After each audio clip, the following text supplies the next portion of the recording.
We find tokens all over the place. If you do just a little bit of research, you can find some that are worth some big bucks.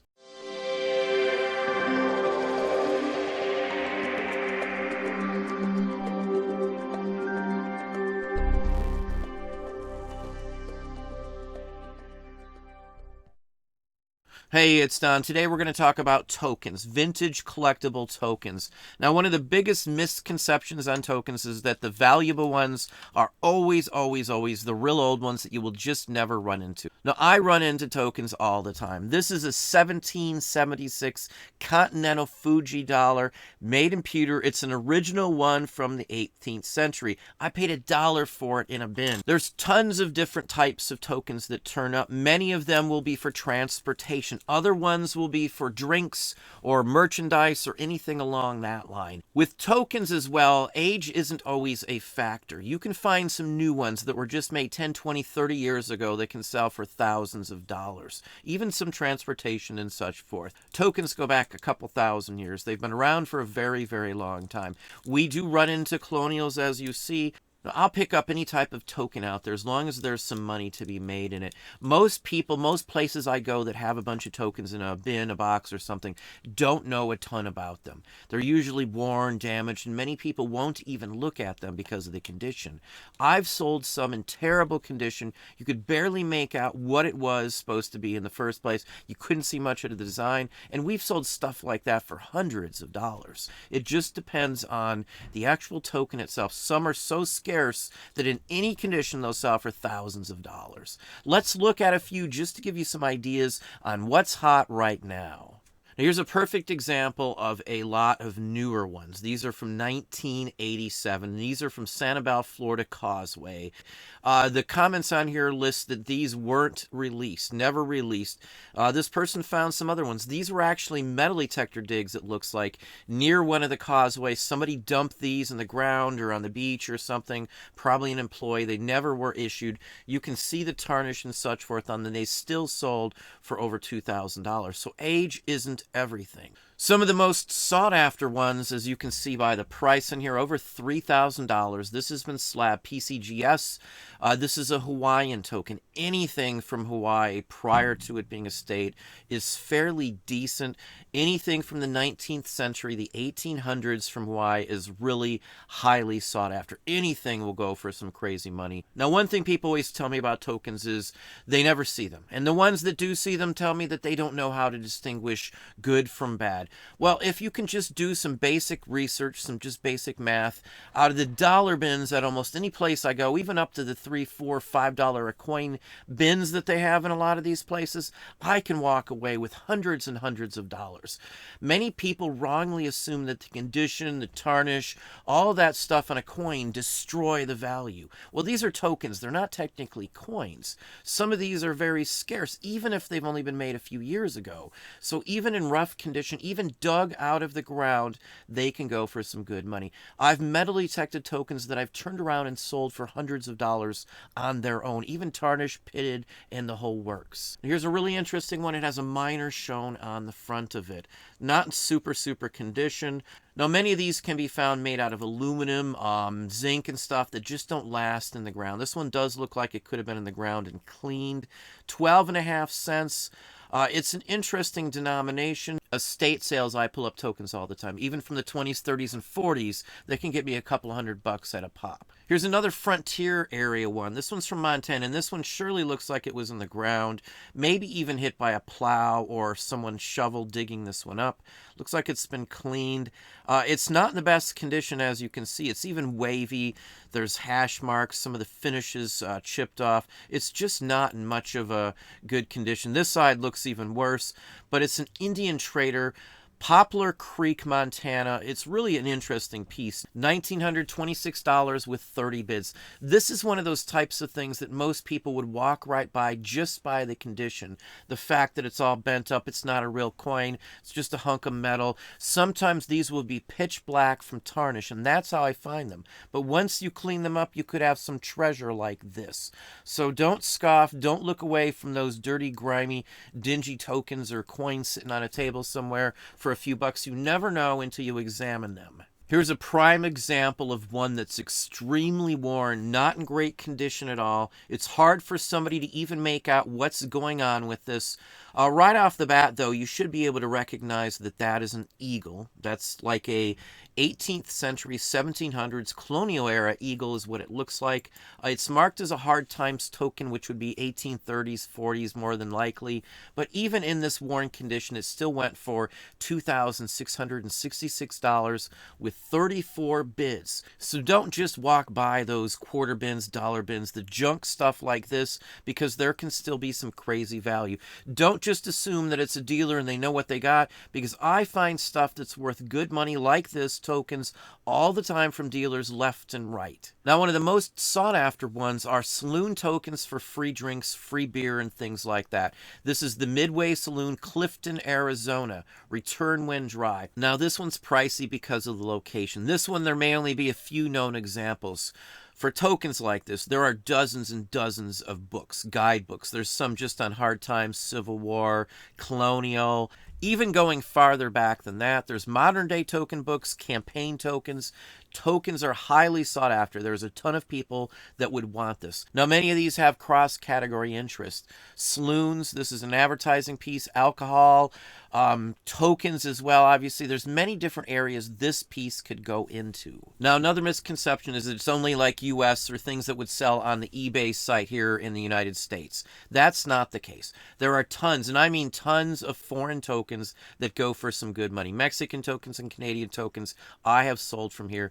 UK, Australian. This one's from New Zealand and it went for well over $1,000. So tokens are universally collected across the globe in most countries out there. Now, as I said, there's a ton of books out there. Many of these you may not have a clue on how to identify. You will need a book. This is a perfect example. It's just got a canoe on one side, and the other side has RDI and then CO. The CO most obviously stands for company, but this is Robert Dixon Indian Company, and he sold a lot of different trader-era things like beads and hatchets and canoes, all sorts of things like that. There are only 10 to 15 known examples of this one here. It doesn't look like anything special, anything fancy at all. $2,000. It went for over $2,000 with 31 bids. Now, another aspect of a lot of the earlier tokens is they were designed to look like a coin. Coins were short, especially in like the colonial areas like colonial America. So people used the tokens as currency in a lot of these establishments. They would issue coins to somebody as change, and if they wanted to redeem them, they would have to come back to those specific stores. So you will find many tokens tied to one single building, one single business or something like that. Many didn't survive, so there may only be a couple dozen or even fewer than that of some of these. But if you're not looking for them, you just won't find them. Now, this is an early Pitt halfpenny. This is colonial without a doubt. You can see America stated on the back. It's a man of war, British man of war. Looks like King George on the front as well. It's in a book. It's got Betts 519. It has been slabbed. $2,500 for this one. It has issues. It's not in perfect condition, but it's still an excellent example of something like this. Now, if you've been watching some of my videos, I've talked about West Virginia stuff is fairly hot right now, and it's selling like a storm. This is a furnace house, a furnace company in Charleston, West Virginia, and this is a Civil War token. This is extremely scarce. It's been slabbed as well. Not in super condition. It's been used, and it shows wear as well. Almost $7,000 for this one. This is one of those things that if you don't, again, know what it is, you may not have a clue that it carries any value. Civil War tokens are extremely hot right now. The prices have skyrocketed beyond belief, especially for these slabbed examples like this one here. It's high-graded MS66 by PCGS. Now, there's tons and tons of Civil War tokens. Many of them look almost identical, but one little small factor can change the value immensely. This one sold for almost $6,000 specifically because of the condition.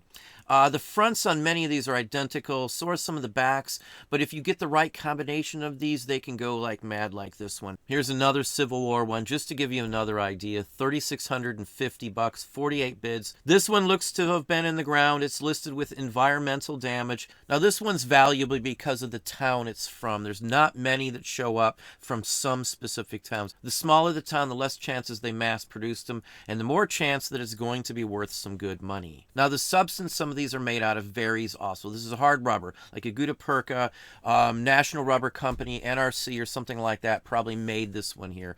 Over $2,000. They made buttons and all sorts of other things out of this exact same material during the same time frame. Now some of the most sought after, but maybe not the highest price ones, are sutlers from the Civil War. This would be a business that pretty much just followed a specific regiment around, and this is the 54th Pennsylvania Volunteers. That would be who would have actually used this one, and it's basically 10 cents, so a soldier could get credit at the store with this token here. These are dug up at Civil War sites all the time. Maybe not necessarily this one, but I've personally dug up probably a dozen or more Civil War era tokens myself from campsites and things like that, so they do show up. Now it doesn't always matter if they're dug or not. You can clean them carefully. You can electrolysis some of them and clean them up more safely.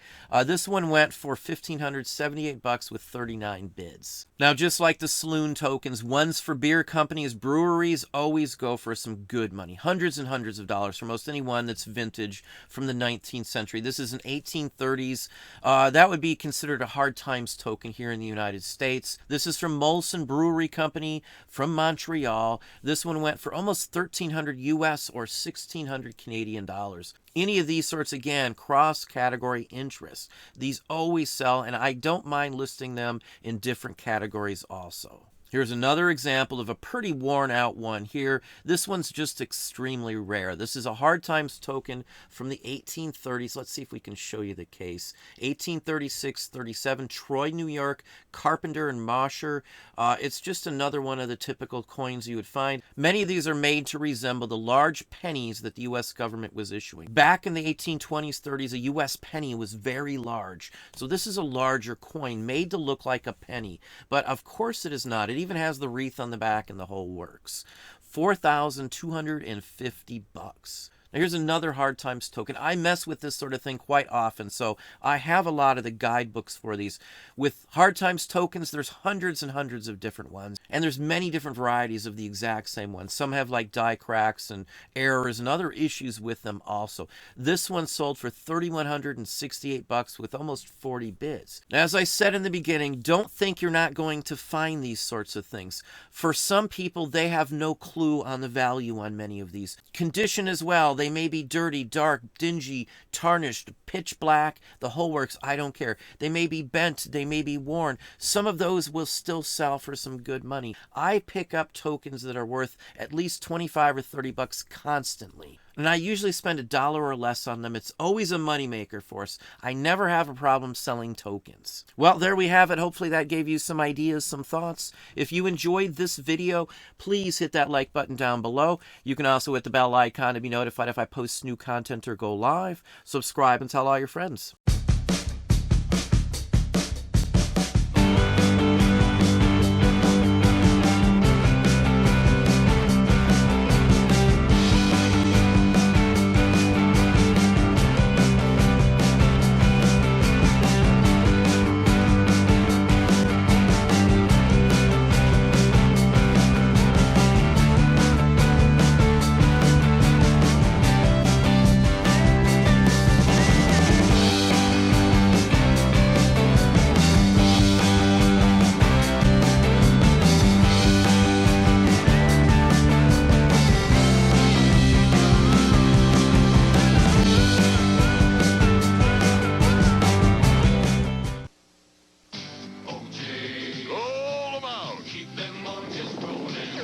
There's O.J. Joe, rounding up oranges for Kellogg's, where they'll take the sweet juice and put it into new O.J.'s, a crunchy, delicious orange-tasting cereal. Let's eat 'em up.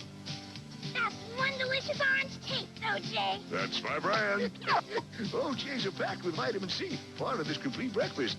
New O.J., the delicious orange-tasting cereal.